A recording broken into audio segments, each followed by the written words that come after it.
Assalamualaikum warahmatullahi wabarakatuh. Apa kabar sobat sekalian? Semoga baik-baik saja. Jumpa lagi di channel Rahmat Termenuhi. Kali ini kita akan membahas berita dan masih hangat diperbincangkan, yaitu tentang kunjungan Anies ke DPP PKS dan juga dalam hal penjajakan calon wakil presiden yang mempunyai potensi ya nanti digandeng, dan ini tentu saja akan menjadi pertimbangan Anies gitu ya. Dan ini yang menarik ya, pada acara ketemu di kantor DPP PKS ada berbalas pantun yang disampaikan oleh Presiden PKS dan juga Anies ya. Ini yang sesuai yang dilansir oleh detiknews.com. Langsung saja kita baca dan kita ulas. Anies dan Presiden PKS berbalas pantun soal AHER. Langsung saja kita baca dan kita ulas.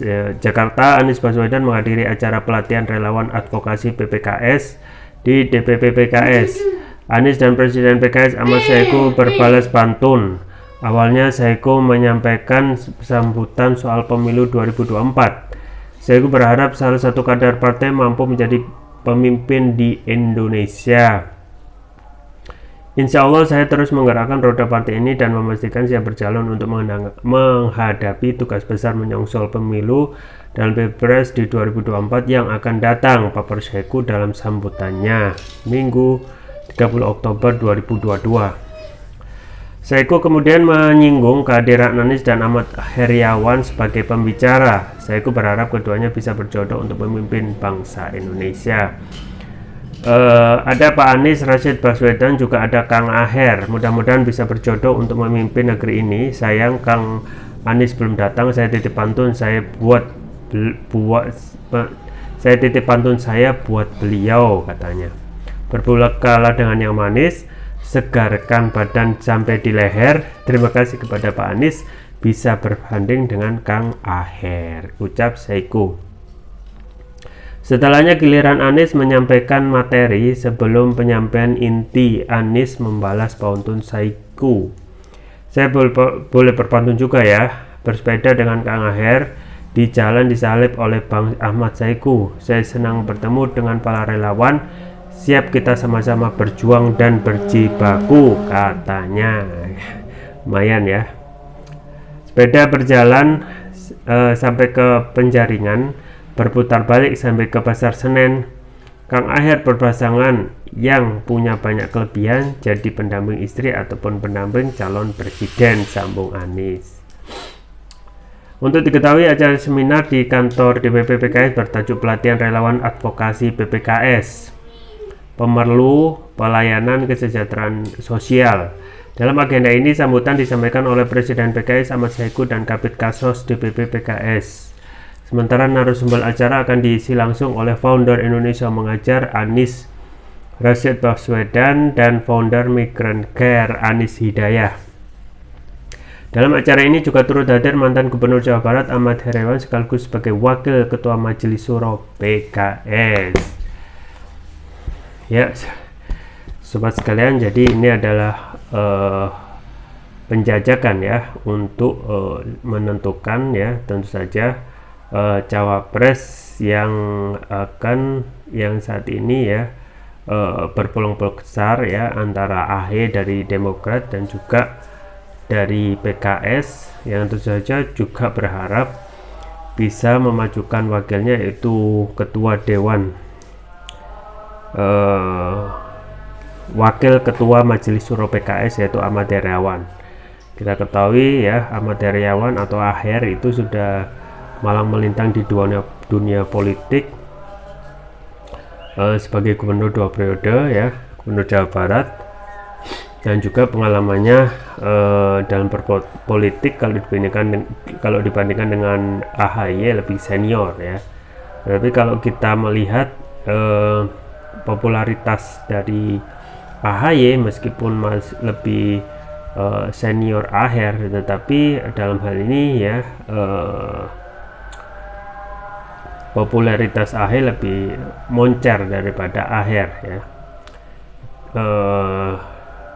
Meskipun kalau kita melihat dari pengalaman AHY itu belum pernah jadi apa namanya, kepala daerah ya. Terakhir kemarin masih kontestan ya, apa namanya, pilgub ya.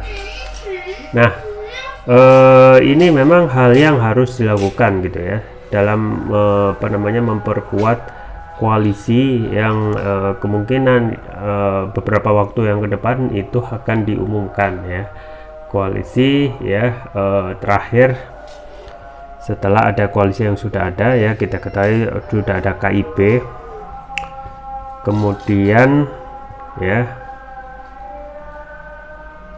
KIB yang sejari awal ya,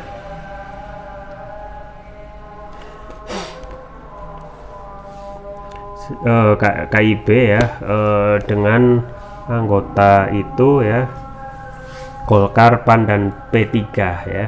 Perolehan kursinya Golkar itu 85 kursi, PAN 44 kursi, dan P3 19 kursi. Jadi total KIB itu 148 kursi. Dalam sesuai undang-undang pemilu memang harus diperlukan 115 ya. Kalau kita melihat yang sudah terbentuk juga, yaitu Koalisi Kebangkitan Indonesia Raya ya, 136 kursi, itu Gerindra 78 kursi, dan PKB 58 kursi, jadi 136. Nah, untuk terakhir ini ya, tidak mungkin misalnya Anies itu Nasdem hanya mengandalkan Nasdem saja, ataupun Nasdem dan Demokrat, karena kalau Nasdem dan Demokrat itu kurang gitu ya, kurang sedikit ya, cuma 113, kurang 2 suara ya. Kurang 2 suara itu juga berpengaruh ya, tidak bisa mencalonkan. Akhirnya memang yang paling rasional adalah menggandeng PKS dengan 50 kursi, kalau di total menjadi 163 kursi. Dan penjajakan yang dilakukan oleh Anies ya, memang salah satu untuk memperkuat ya, apa namanya, koalisi ya, terutama secara personal ya, terhadap calon wakil presiden yang digadang mempunyai peluang besar untuk mendampingi Anies. Dan memang dalam kedatangan Anies adalah pertama untuk memperkuat koalisi ya, yang kedua tentu saja ya untuk menjalin ya chemistry gitu ya, karena ketika nanti pun jadi ya, tentu saja dalam ini Anies bisa diharapkan cawapres yang digandeng Anies itu bisa bekerja dengan maksimal ya. Maka itu ya, kalau tidak akan bisa terbentuk ataupun akan susah membangun suatu chemistry atau kecocokan itu kalau tidak ada komunikasi yang intens. Nah, kedepannya mungkin akan ada gitu ya, apa namanya, konsolidasi ya yang dilakukan oleh Anies dalam waktu yang begitu pendek ya, dalam rangka untuk pertama untuk memperkuat koalisi, yang kedua untuk menentukan siapa cawapres yang cocok gitu ya. Nah, kalau kita melihat ya, masih ada calon yang juga mempunyai peluang besar ya, tapi itu di Jawa Timur, yaitu Khofifah ya, dengan nilai dengan basis massa NU gitu ya. Jadi basis massa NU yang sangat besar itu adalah suara yang mempunyai faktor signifikan dan ceruk pasar yang besar gitu ya. Kalau sekarang misalnya masih ataupun menggandeng AHR ataupun AHY ya, kita ketahui ya, karakter pemilih AHR dan juga AHY masih satu irisan dengan Anies gitu ya. Maka yang paling dipertanyakan nanti ya, apakah Anies dalam hal ini ya tetap mempertahankan memilih salah satu dari kedua itu, atau mencari yang lebih mempunyai pengaruh ya, perolehan suara yang signifikan, misalnya Khofifah misalnya yang mempunyai basis massa NU yang besar. Karena tidak mungkin ya, karena dalam ini yang rasional adalah tidak hanya memperoleh suara yang signifikan, tetapi juga harus memenangkan tidak hanya memenangkan tetapi juga mampu ya menyedot suara ya yang signifikan gitu ya. Nah, memang saat ini yang juga mempunyai chance besar ya, dan kemungkinan tentu saja ini masih dalam penjajakan gitu ya. Apakah nanti itu akan safari politik Anies akan berlanjut ke Jawa Timur ya untuk menjajaki ataupun menjalin kecocokan dalam hal visi dan misi. Nah, itu yang akan kita dapatkan beberapa waktu ke depan. Nah, dalam hal ini ya, apa yang disampaikan oleh Presiden PKS sangat menarik ya, menyampaikan pantun ya, dan pantun itu ya salah satu yang bisa hal yang bisa menentukan kecocokan ya. Dan Anies ternyata juga suka berpantun gitu ya.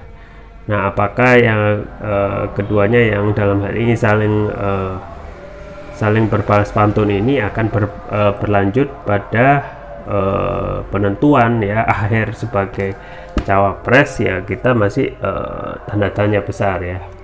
Tapi kalau kita melihat kembali lagi ya, peluang untuk akhir yang kalau kita adakan polling dibandingkan dengan AHY, memang lebih populer AHY gitu ya.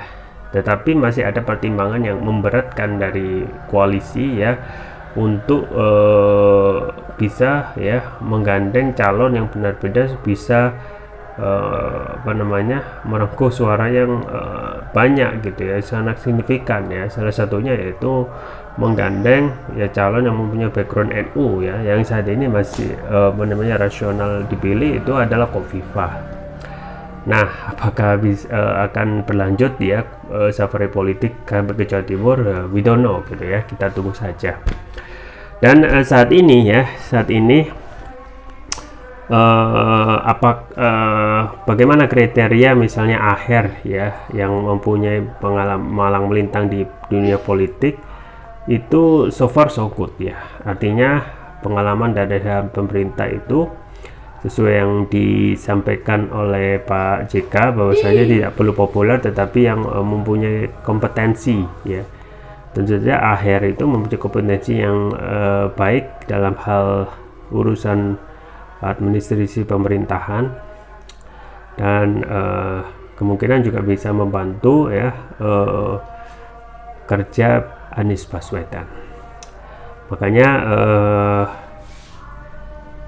kemungkinan setiap partai nanti akan saling menimbang ya sampai detik-detik terakhir atau last minute ya.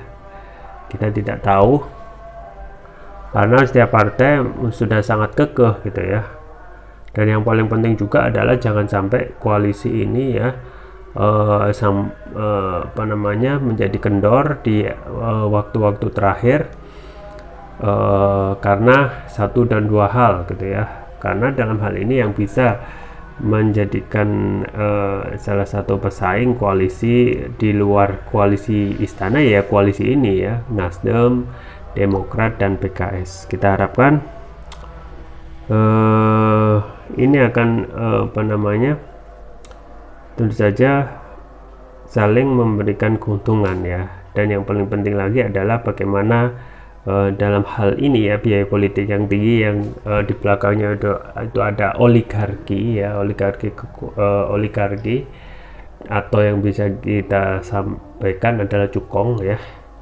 Janganlah nanti itu ada deal-deal yang akhirnya cukong itu ataupun oligarki dibalik biaya politik mahal dari pilpres ini atau Anies ya yang menggandeng nanti bisa ya menguasai ataupun mengontrol gitu ya.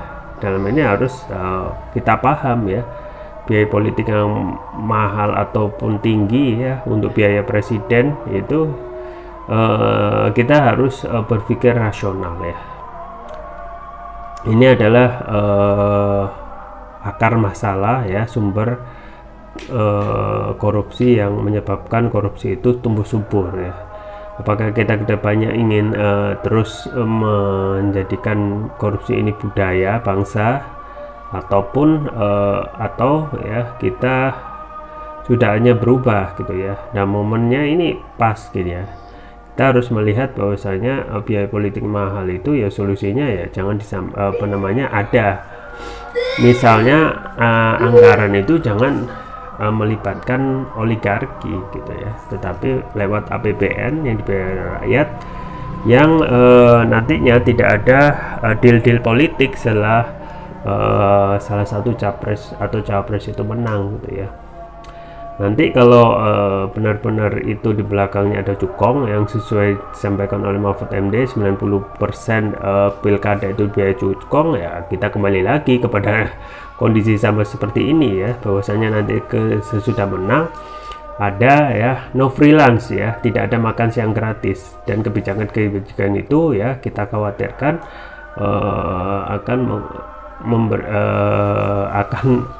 akan dibuat undang-undang atau kebijakan yang memberikan karpet merah kepada oligarki yang ya saat ini bergentayangan gitu ya.